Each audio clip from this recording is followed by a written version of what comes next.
1 जुलै या कृषी दिनाच्या निमित्तानं कोल्हापूर जिल्ह्यामध्ये जिल्हा कृषी अधिकारी, जिल्हाधिकारी कोल्हापूर आणि आम्ही सर्वच लोकप्रतिनिधींच्या माध्यमातून वेगवेगळ्या पद्धतीचे पीक उत्पादन वाढीसाठीचे अनेक उपक्रम, शेतीसाठीचे नवनवीन अशा पद्धतीचे प्रकल्प आणि त्याचबरोबर शेतकऱ्याशी नातं जोडणारा आजचा उपक्रम मध्ये म्हणजे माझा एक दिवस बळीराजासाठी अशा पद्धतीची एक अभिनव संकल्पना घेऊन आज जिल्ह्यामध्ये जिल्हाधिकारी असतील, पालकमंत्री असतील, सर्व लोकप्रतिनिधी असतील, सर्व कृषी अधिकारी असतील, तहसीलदार असतील, 300 गावांमध्ये त्या ठिकाणी तिथं आज शेतात सगळेजण काम करतायत, शेतकऱ्यांशी संवाद साधतायत, शेतकऱ्यांच्या वेदना आणि शेतकऱ्यांच्या बरोबरचा संपर्क करून अजून सुद्धा शेतीसाठी आणि शेतकऱ्यांसाठी काय करता येईल ते करण्यासाठी अतिशय चांगल्या पद्धतीने काम करतायत।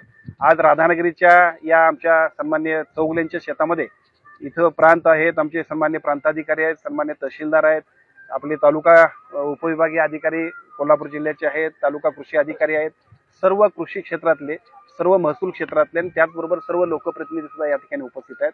भाताची रोप लावण, वेगवेगळ्या पद्धतीच्या शेतकऱ्यांच्या सगळ्या ऍक्टिव्हिटी आणि त्या माध्यमातून आपण सुद्धा थोडंसं शेतात राबलो पाहिजे आणि त्याच्या माध्यमातून मातीशी नाळ जोडली पाहिजे अशा पद्धतीचा आजचा हा अभिनव असा प्रयोग आहे। आणि मला असं वाटतं की खूप चांगल्या पद्धतीचा एरवी आदेश देणारे प्रांताधिकारी सुद्धा शेतात रोप लावले, त्यांना सुद्धा एक वेगळा आनंद आहे आणि मला वाटतं हेच सगळ्यात आजच्या कार्यक्रमाचं मुख्य यश आहे।